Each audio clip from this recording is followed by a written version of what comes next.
Hi! In front of me is Samsung Galaxy Tab A9 and today I would like to show you how you can add photos to text message. Begin by opening Messages app and selecting or creating a chat. Now you need to click on this icon of a photo and a paperclip at the bottom right corner. And then look for your photos by choosing Images option at the top of Recent Files, selecting one of those apps, or clicking on those three lines at the top left corner to access one of those sources.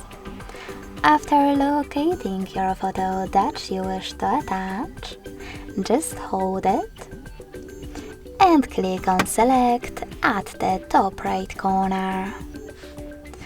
Thanks so much for watching. If you enjoyed this video, don't forget to leave a like, comment and subscribe. Bye!